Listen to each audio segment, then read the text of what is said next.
Langit Jakarta malam itu kelam, seakan ikut menyimpan rahasia yang bergejolak di hati seorang jenderal yang tengah termenung di ruang kerjanya. Letnan Jenderal Susilo Bambang Yudhoyono menatap kosong keluar jendela, pikirannya berkecamuk. Karir militernya gemilang, tapi ia tahu bahwa masa depannya tidak lagi ada di barak, melainkan di panggung politik. Namun, satu hal yang mengganjal hatinya, tanpa kendaraan politik yang kuat, impiannya untuk menjadi pemimpin negeri ini hanya akan menjadi ilusi. Dan ia sadar, satu-satunya orang yang bisa membuka jalan itu adalah perempuan yang kini duduk di kursi kepresidenan, Megawati Soekarnoputri. Di balik tembok istana, Megawati juga tengah menghadapi dilema besar.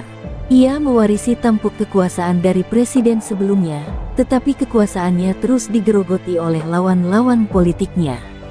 Kabinetnya terbelah, loyalitas para menteri mulai goyah, dan bayangan pemilu 2004 semakin dekat. Ia tahu bahwa tanpa strategi yang tepat, kursi kepresidenan bisa lepas dari tangannya. Di saat genting itulah, seseorang membisikkan nama SBY kepadanya. Dia bisa jadi sekutu atau ancaman, ujar salah satu penasihatnya. Megawati terdiam. Ia tidak pernah benar-benar mempercayai para jenderal, apalagi yang terlalu ambisius. Namun, dalam politik, tidak ada kawan atau lawan yang abadi, hanya kepentingan yang bertahan. Pertemuan itu akhirnya terjadi di sebuah ruangan tertutup di Istana Merdeka. SBY duduk dengan postur tegap, namun sorot matanya menunjukkan kehati-hatian.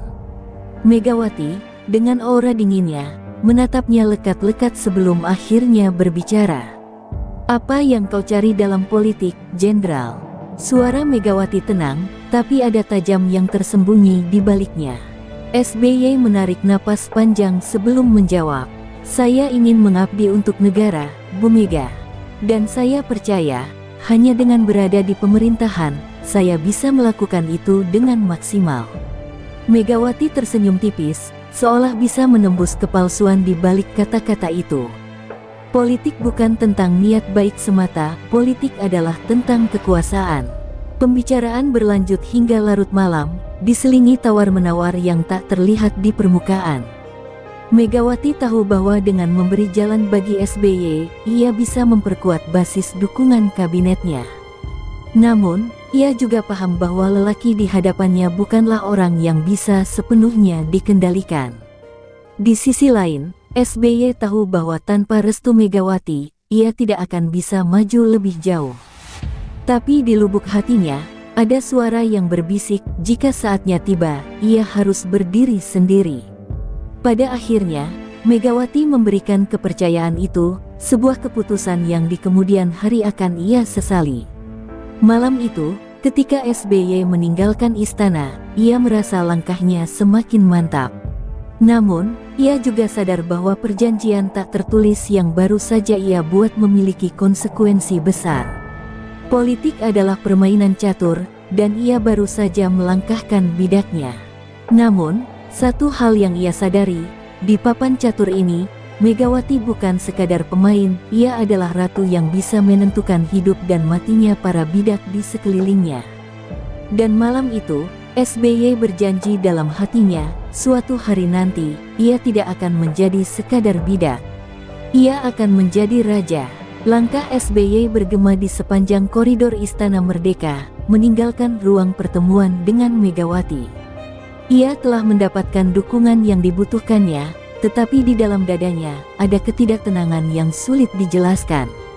Politik bukan medan perang yang jelas siapa kawan dan siapa lawan, politik lebih seperti rawa yang dalam, tempat siapapun bisa tenggelam jika salah melangkah. Malam itu, di dalam mobil yang membawanya pulang, SBY menatap jalanan ibu kota yang sepi. Dalam hatinya, ia bertanya-tanya, apakah ia telah menjual kebebasannya demi kekuasaan? Ataukah ini hanya satu langkah kecil menuju takdir yang lebih besar? Sementara itu, di istana yang mulai lengang, Megawati masih duduk di kursinya. Matanya menatap kosong keluar jendela, namun pikirannya jauh ke depan. Ia tahu SBY adalah pria yang cerdas, tapi juga ambisius. Ia tahu jenderal itu memiliki kemampuan untuk menjadi pemimpin besar, tapi ia juga tahu bahwa kepatuhan SBY padanya bukanlah sesuatu yang bisa dijamin. Megawati menarik napas panjang. Politik telah mengajarinya satu hal, kepercayaan adalah mata uang yang paling berharga, tapi juga yang paling rapuh. Ia telah memberi SBY jalan, tetapi ia tak akan pernah melepaskan kendali sepenuhnya. Beberapa hari kemudian, perjanjian itu menjadi nyata dalam bentuk jabatan. SBY diangkat menjadi Menteri Koordinator Politik dan Keamanan, posisi strategis yang memberinya akses langsung ke jantung pemerintahan. Bagi publik, ini adalah keputusan biasa, hanya perombakan kabinet seperti biasa. Tapi bagi mereka yang paham politik, ini adalah isyarat bahwa Megawati sedang memainkan permainan yang lebih besar.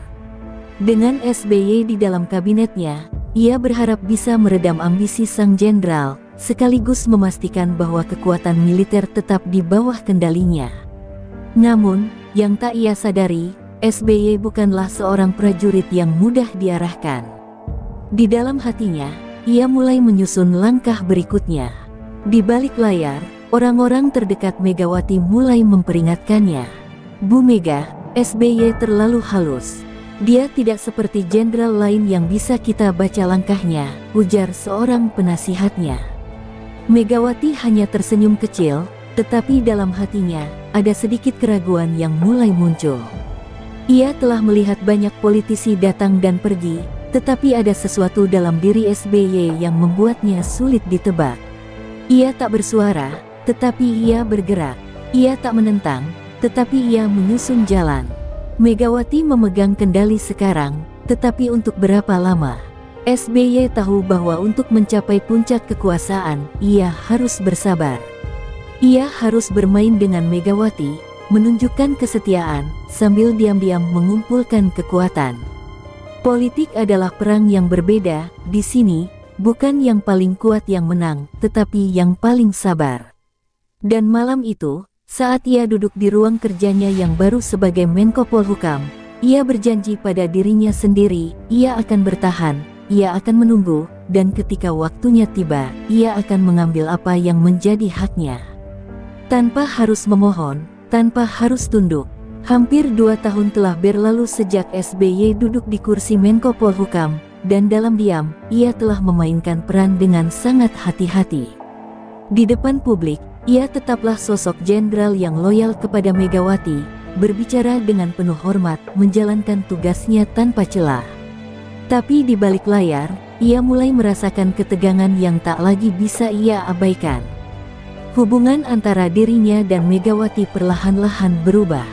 Megawati semakin jarang melibatkan SBY dalam keputusan strategis, seolah ia mulai menyadari bahaya yang bisa ditimbulkan oleh sang jenderal. SBY bisa merasakan tembok kepercayaan yang dulu ia bangun mulai retak. Di saat yang sama, Megawati mulai mendengar desas-desus yang mengganggunya. Ada gerakan di akar rumput yang semakin menggaungkan nama SBY sebagai calon pemimpin baru. Para jenderal purnawirawan mulai merapat kepadanya, elit-elit politik yang dulu berbisik di telinganya kini lebih banyak mendatangi SBY. Megawati tahu apa arti semua ini. Ia telah memberikan jalan bagi seorang ambisius, dan kini, jalan itu mulai mengarah ke tempat yang bisa mengancam dirinya sendiri. SBY mulai membangun kekuatannya, ujar salah satu orang kepercayaannya dalam sebuah pertemuan tertutup. Megawati mengangguk pelan, matanya menyipit, wajahnya datar, tanda bahwa ia mulai bersiap untuk melawan. SBY menyadari bahwa waktunya hampir tiba. Ia telah membangun jejaringnya sendiri, berbicara dengan tokoh-tokoh berpengaruh di militer dan partai-partai politik. Tapi ada satu hal yang masih mengganjal, ia masih berada di dalam lingkaran Megawati, dan selama itu terjadi, gerakannya masih terbatas. Maka, keputusan sulit pun diambil. Di sebuah malam yang penuh ketegangan, SBY mengumpulkan orang-orang kepercayaannya dan menyampaikan niatnya untuk mundur dari kabinet Megawati. "Saya tidak bisa terus berada di sini. Saya harus membuat langkah saya sendiri," katanya dengan suara tenang, tapi matanya menyala dengan tekad. Ketika surat pengunduran diri itu akhirnya sampai ke tangan Megawati, suasana di Istana Merdeka berubah menjadi dingin. Megawati membaca surat itu dengan ekspresi datar, tetapi di dalam hatinya, ia merasakan kemarahan yang membara. Ia sudah melihat ini datang, tetapi tetap saja, pengkhianatan ini terasa menusuk. Ia mengangkat telepon, memanggil beberapa orang kepercayaannya. SBY sudah menunjukkan wajah aslinya, katanya dengan suara dingin. Pastikan jalannya tidak mudah. Di luar istana, berita pengunduran diri SBY menyebar seperti api di tengah kemarau. Publik mulai melihatnya sebagai sosok yang berani menantang kekuasaan, sementara Megawati mulai menyiapkan strategi untuk menghadang langkahnya. Malam itu, di rumahnya, SBY duduk termenung. Ia tahu bahwa keputusannya telah mengubah segalanya. Ia tidak lagi berada di bawah bayang-bayang Megawati, tetapi itu juga berarti ia kini berada di medan pertempuran yang sesungguhnya. Politik tidak akan memberi ruang bagi mereka yang ragu-ragu, dan ia tidak punya pilihan selain terus maju. Sementara itu, di istana, Megawati menatap langit malam dengan mata yang tak berkedip. Ia telah kehilangan satu bidak, tetapi permainan ini masih jauh dari selesai. Jika SBY berpikir ia bisa mengambil kekuasaan dengan mudah, maka ia telah meremehkan kekuatan seorang Megawati Soekarnoputri. Angin malam Solo berembus pelan, menyapu halaman rumah dinas seorang wali kota yang tengah duduk termenung di terasnya. Joko Widodo, pria kurus dengan wajah sederhana, menyesap teh hangatnya dengan tatapan kosong. Ia tak pernah membayangkan bahwa perjalanannya sebagai pengusaha mebel akan membawanya ke dunia politik. Tapi kini, ia berdiri di tengah pusaran kekuasaan, tanpa benar-benar tahu kemana arus ini akan membawanya. Di dalam hatinya, ia hanya ingin membangun Solo, kota yang dicintainya. Namun, ia tidak sadar bahwa di suatu tempat jauh dari sini, seorang tokoh besar telah mengamati gerakannya dengan penuh perhatian, Megawati Soekarnoputri. Megawati, yang masih merasakan sisa-sisa pengkhianatan SBY, mulai menyadari bahwa ia membutuhkan sosok baru untuk meneruskan perjuangannya. Seseorang yang bersih, yang dicintai rakyat, tetapi juga bisa dikendalikan. Dalam diskusi tertutup bersama lingkaran terdekatnya, nama Joko Widodo mulai disebut-sebut. Dia sederhana, merakyat, dan tidak ambisius, ujar salah satu penasihatnya. Megawati terdiam, menimbang-nimbang. Ia pernah membuat kesalahan dengan SBY, memberikan jalan kepada orang yang akhirnya berbalik melawan dirinya. Tapi kali ini, ia akan lebih hati-hati. Jika Jokowi benar-benar akan naik, maka ia harus memastikan satu hal, bahwa Jokowi tetap dalam genggamannya. Sinyal itu akhirnya sampai ke Solo. Suatu hari, tanpa banyak peringatan, Jokowi mendapat undangan untuk bertemu dengan Megawati di Jakarta. Ia tak pernah membayangkan bahwa perjalanannya sebagai wali kota akan menarik perhatian sosok sebesar itu. Dalam pertemuan yang berlangsung di kediaman Megawati, Jokowi duduk dengan gugup sementara Megawati menatapnya tajam, mengamatinya seperti seorang ibu menilai anak yang baru pertama kali diperkenalkan kepadanya. "Saya mendengar banyak tentangmu," ujar Megawati akhirnya. Suaranya tenang, tetapi penuh makna. "Kau ingin terus membangun negeri ini, bukan?" Jokowi mengangguk pelan. Ia memang ingin mengabdi, tetapi ia tak pernah berpikir sejauh itu. Lalu, tawaran itu datang. Sebuah peluang yang bisa mengubah hidupnya selamanya. "Kami ingin kau maju sebagai calon gubernur DKI Jakarta," kata Megawati, nadanya datar, tetapi tidak memberi ruang untuk penolakan. Jokowi tertegun. Jakarta. Ia bahkan belum pernah berpikir untuk meninggalkan Solo, apalagi memimpin ibu kota yang penuh dengan intrik politik. "Tapi Bu, saya ini hanya orang kecil." Megawati tersenyum tipis. "Justru karena itulah kau bisa menang. Rakyat butuh pemimpin seperti dirimu." Di balik kata-katanya yang manis, ada strategi besar yang telah ia susun. Jika Jokowi menang di Jakarta, itu akan menjadi panggung besar baginya, dan kelak, ia bisa lebih dari sekadar gubernur. Malam itu, Ketika Jokowi kembali ke Solo, pikirannya dipenuhi kebimbangan. Ia tidak pernah mencari kekuasaan, tetapi kini kekuasaanlah yang mencarinya. Sementara itu, di Jakarta, Megawati duduk dengan tenang. Ia tahu bahwa roda politik telah kembali berputar sesuai keinginannya. Ia telah kehilangan SBY, tetapi kini ia punya Jokowi. Dan kali ini, ia tidak akan mengulangi kesalahan yang sama. Jika Jokowi naik ke puncak, maka ia akan memastikan satu hal, Jokowi tidak akan pernah lupa siapa yang mengangkatnya ke sana. Jakarta menyambutnya dengan panas terik dan hiruk-pikuk yang tak pernah surut. Jokowi berdiri di tengah lautan manusia, dikerumuni wartawan yang berebut mengabadikan wajahnya. Sejak Megawati secara resmi mengumumkan pencalonannya sebagai Gubernur DKI Jakarta, namanya menjadi pusat perhatian. Ia bukan politisi kawakan, bukan jenderal, bukan tokoh kaya raya, hanya seorang pria sederhana dari Solo yang tiba-tiba didorong ke gelanggang pertarungan yang jauh lebih ganas. Di seberang sana, lawannya sudah menanti, seorang petahana dengan dukungan kuat dari para elit. Ini bukan sekadar pemilihan gubernur, ini adalah pertarungan antara dua kutub kekuasaan. Di belakang layar, Megawati memainkan bidaknya dengan hati-hati. Ia tahu bahwa kemenangan Jokowi di Jakarta bukan sekadar soal membangun ibu kota, melainkan soal membangun kredibilitasnya di panggung nasional. Jangan biarkan dia berjalan sendirian, katanya kepada timnya. Maka muncullah seorang tokoh lain, Basuki Cahayapurnama, atau Ahok, yang dipasangkan sebagai wakilnya.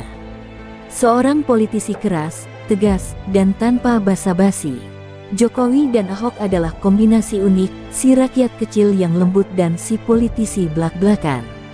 Megawati tahu bahwa pasangan ini bisa menarik simpati luas, terutama dari rakyat kecil yang sudah muak dengan janji kosong para elit. Namun, kampanye ini bukan tanpa tantangan. Lawan politiknya menyerang habis-habisan, mencoba merusak citra Jokowi dengan segala cara. Isu bahwa ia hanya boneka Megawati mulai beredar di berbagai media. Jokowi itu hanya wayang, dalangnya tetap Megawati, ujar salah satu politisi senior dalam sebuah wawancara televisi. Tapi anehnya, serangan itu justru semakin memperkuat posisinya. Rakyat melihatnya bukan sebagai boneka, melainkan sebagai sosok yang dekat dengan mereka. Setiap kali ia turun ke pasar, menyapa pedagang, belusukan ke gang-gang sempit, citranya semakin kuat sebagai pemimpin yang berbeda. Malam menjelang pemungutan suara, ketegangan terasa di markas tim Jokowi. Semua mata tertuju pada layar yang menampilkan hasil quick count. Detik demi detik berlalu, dan perlahan, angka-angka menunjukkan keunggulan yang semakin lebar. Jokowi dan Ahok memenangkan Pilkada DKI Jakarta dengan selisih yang tak terbantahkan. Riuh sorak kemenangan pecah, tetapi di sudut ruangan, Megawati hanya tersenyum kecil. Ia tahu ini baru permulaan. Dengan kemenangan ini, Jokowi bukan lagi sekadar wali kota Solo, ia kini adalah bintang baru dalam politik Indonesia. Saat malam semakin larut, Jokowi duduk termenung.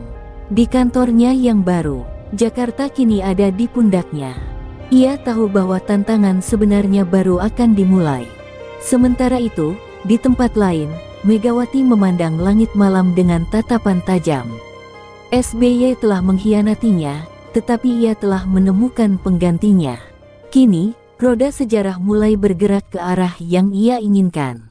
Dan yang paling penting, ia masih memegang kendali. Untuk saat ini, suasana di Balai Kota Jakarta berubah drastis sejak Jokowi resmi menjabat sebagai gubernur. Setiap hari, ia turun ke lapangan, menyapa rakyat, mengecek proyek-proyek yang mangkrak, dan memarahi birokrat malas. Ia tak pernah lelah, atau setidaknya berusaha terlihat demikian. Namun di balik senyum ramahnya, ada beban besar yang terus membayanginya. Ia tahu, ia bukan hanya seorang gubernur, ia adalah simbol, sebuah proyek politik yang lebih besar. Di belakangnya, ada Megawati, seorang perempuan yang telah memberinya jalan ke panggung ini. Dan semakin lama ia duduk di kursi kekuasaan, semakin ia sadar bahwa dalam politik tak ada yang gratis. Megawati mengawasi dari kejauhan. Ia membiarkan Jokowi bekerja, membiarkan citranya bersinar, tetapi ia tidak pernah melepaskan kendali sepenuhnya. Setiap kebijakan besar yang diambil Jokowi, ia pastikan harus selaras dengan garis partai. Kita tidak boleh kehilangan dia seperti kita kehilangan SBY, bisiknya kepada orang-orang kepercayaannya. Ia tahu bahwa Jokowi memiliki popularitas yang semakin melejit, tetapi ia juga tahu bahwa tanpa dukungan partai, Jokowi tidak akan bisa melangkah lebih jauh. Maka, setiap langkah Jokowi diamati, setiap keputusan dipertimbangkan dengan hati-hati. Namun, sesuatu yang tidak terduga terjadi. Popularitas Jokowi melewati batas yang Megawati perkirakan. Rakyat bukan hanya mencintainya sebagai gubernur, tetapi mulai melihatnya sebagai sosok yang pantas memimpin lebih besar, lebih tinggi. Dari gang-gang sempit Jakarta hingga ruang-ruang diskusi politik, namanya mulai disebut sebagai calon presiden potensial. Media nasional membicarakannya, lawan-lawan politik mulai menganggapnya ancaman. Dan di saat yang sama, Megawati mulai gelisah. Ia ingin Jokowi terus naik, tetapi ia juga tidak ingin kehilangan kendali atas dirinya. SBY adalah pengingat pahit bahwa siapapun yang dibiarkan tumbuh terlalu bebas, bisa berubah menjadi lawan. Suatu malam, dalam sebuah pertemuan tertutup di kediamannya, Megawati akhirnya menyampaikan niatnya. Jokowi harus maju sebagai calon presiden, katanya singkat. Ruangan mendadak hening. Para petinggi partai saling pandang, mengukur reaksi satu sama lain. Tapi kita harus pastikan satu hal, lanjutnya. Ia maju bukan sebagai individu, tetapi sebagai kader.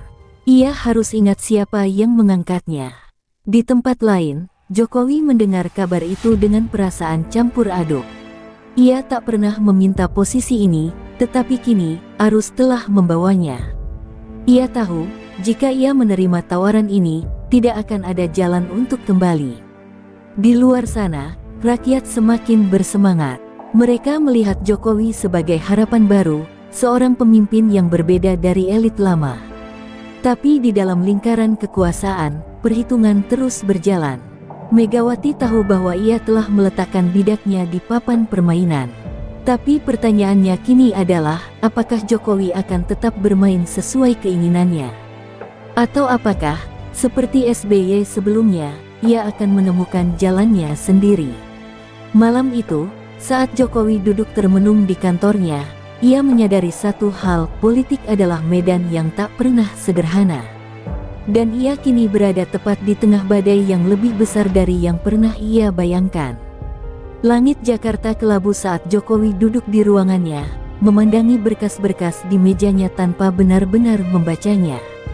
Tekanan dari segala arah semakin kuat sejak namanya mencuat sebagai calon presiden.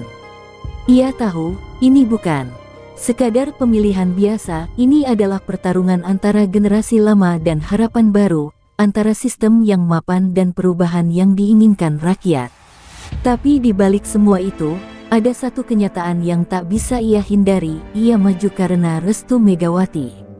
Dan restu itu datang dengan harga yang mahal.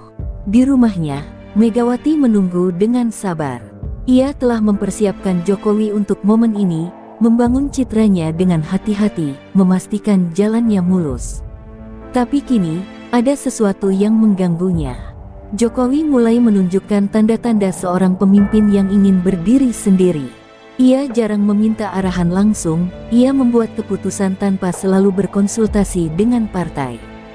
Jangan sampai dia menjadi SBY yang kedua, ujar seorang penasihatnya. Megawati mengangguk pelan. Ia telah kehilangan satu orang yang ia angkat ke puncak kekuasaan. Ia tak akan membiarkan hal itu terjadi lagi. Sementara itu, di seberang kubu, Prabowo Subianto bersiap menghadapi pertarungan ini dengan segenap kekuatannya. Ia telah lama menanti saatnya untuk merebut tampuk kekuasaan, dan kini ia berhadapan dengan lawan yang tak terduga, bukan jenderal, bukan politikus kawakan, tetapi seorang mantan wali kota yang dicintai rakyat. Jokowi itu boneka Megawati, katanya dalam sebuah pertemuan tertutup. Tapi jika dia menang, apakah dia akan tetap menjadi boneka? Prabowo tahu bahwa dalam politik, siapapun bisa berubah. Bahkan seseorang yang tampak lemah bisa menjadi ancaman terbesar jika diberi kekuasaan yang cukup. Debat demi debat berlangsung panas. Jokowi terus menampilkan sosoknya sebagai pemimpin yang merakyat, sementara Prabowo mencoba menggambarkan dirinya sebagai pemimpin yang tegas dan berpengalaman.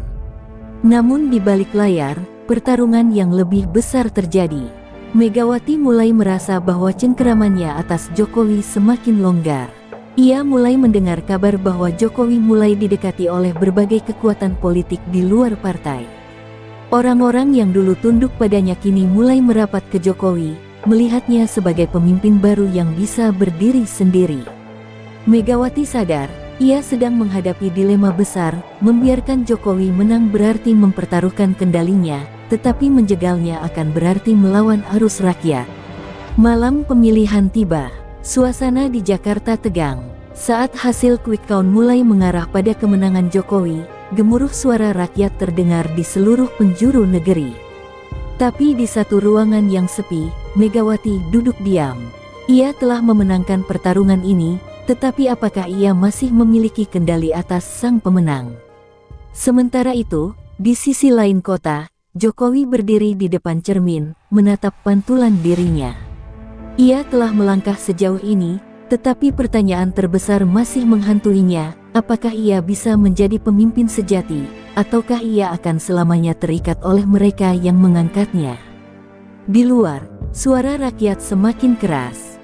Takdir telah memilihnya, tetapi ia tahu, pertempuran sesungguhnya baru saja dimulai. Malam itu, Istana Negara terasa dingin meski lampu-lampu kristalnya menyala terang. Jokowi duduk di ruangan yang dulu hanya bisa ia lihat di televisi, kini menjadi miliknya. Tapi ia tahu, kemenangan ini bukan hanya miliknya seorang. Di luar sana, jutaan rakyat bersorak, merayakan presiden baru yang mereka yakini berasal dari mereka sendiri. Namun di balik euforia itu, ada pertarungan yang masih berlangsung, pertarungan yang tidak disaksikan publik. Di sudut lain kota, Megawati duduk dalam diam, menatap layar televisi yang menyiarkan pidato kemenangan Jokowi. Senyumnya samar, tetapi sorot matanya tajam. Jokowi boleh menjadi presiden, tetapi ia tidak boleh lupa siapa yang membawanya ke sana. Hari pertama di istana menjadi bukti bahwa kekuasaan tidak sesederhana kampanye. Keputusan demi keputusan harus dibuat, tetapi setiap langkah yang Jokowi ambil selalu berhadapan dengan bayang-bayang Megawati. Ada pertemuan-pertemuan yang harus ia hadiri, nama-nama yang harus ia akomodasi, kebijakan-kebijakan yang harus diselaraskan dengan kepentingan partai. Jangan sampai dia lupa, ujar seorang petinggi partai kepada Megawati. Dia harus tetap berjalan sesuai garis yang kita tetapkan. Megawati hanya tersenyum tipis. Ia tahu, kekuasaan sejati tidak selalu berada di tangan orang yang duduk di kursi tertinggi, tetapi di tangan mereka yang mengendalikan arah dari balik layar. Namun, Jokowi bukan lagi wali kota Solo yang polos. Ia mulai merasakan bagaimana kekuatan politik bekerja, bagaimana setiap keputusan bisa menjadi medan pertempuran yang tidak terlihat. Perlahan, ia mulai membangun jalannya sendiri.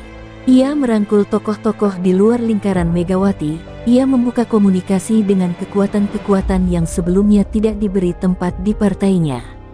Keputusannya untuk mengambil langkah independen mulai membuat resah lingkaran dalam PDIP. Apakah dia akan menjadi SBY yang kedua? Pertanyaan itu terus bergaung di antara elit partai. Megawati mulai menyadari bahwa kendalinya atas Jokowi semakin goyah. Ketegangan itu akhirnya mencapai puncaknya saat Jokowi mulai membuat keputusan yang bertentangan dengan keinginan Megawati. Beberapa menteri yang diusulkan partai ditolak, beberapa kebijakan yang dianggap sebagai bagian dari hutang politik diabaikan. Di dalam istana, para penasihatnya mulai berbisik, memperingatkannya akan konsekuensi dari langkah-langkahnya. Bu Mega tidak akan tinggal diam, ujar seorang menteri dengan nada waspada. Tapi Jokowi sudah mengambil keputusan. Ia tidak ingin menjadi presiden yang hanya menjadi perpanjangan tangan siapapun. Jika ia harus memimpin, maka ia akan memimpin dengan caranya sendiri. Di kediamannya, Megawati memandang langit malam dengan mata yang tak berkedip. Ia telah melihat ini terjadi sebelumnya. SBY dulu adalah anak emasnya, tetapi pada akhirnya, ia memilih jalannya sendiri. Kini, sejarah seolah terulang. Ia telah membangun Jokowi dari bawah, menjadikannya presiden, tetapi perlahan, kendali itu mulai terlepas. Megawati menarik napas dalam. Permainan ini belum selesai. Politik bukan tentang siapa yang duduk di kursi, tetapi siapa yang mengendalikan permainan. Jika Jokowi ingin bebas, maka ia harus siap menghadapi konsekuensi dari kebebasan itu. Dan Megawati, sebagai pewaris politik Soekarno, tidak akan membiarkan dirinya kalah begitu saja. Langkah Jokowi menggema di lorong istana yang panjang dan sunyi.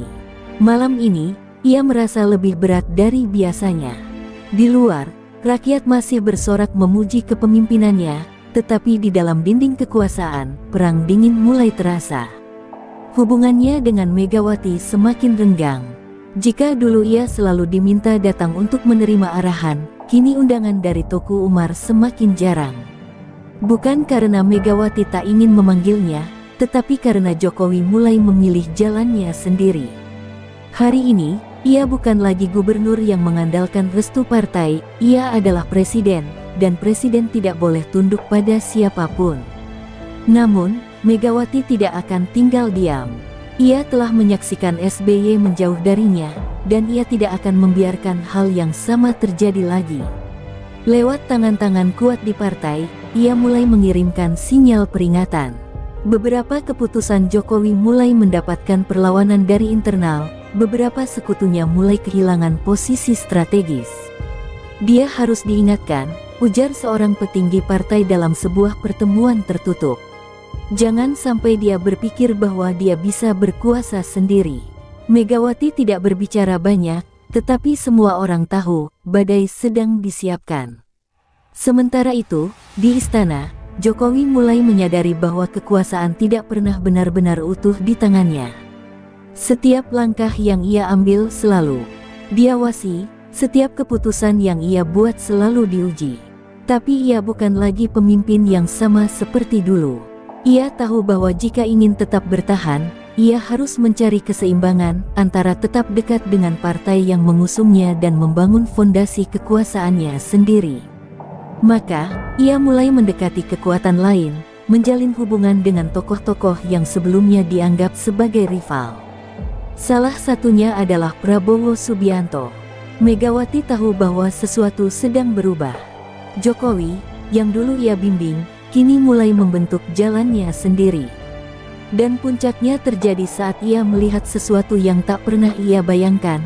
Jokowi mulai merangkul Prabowo, mantan lawan yang selama ini ia anggap sebagai musuh politik utama.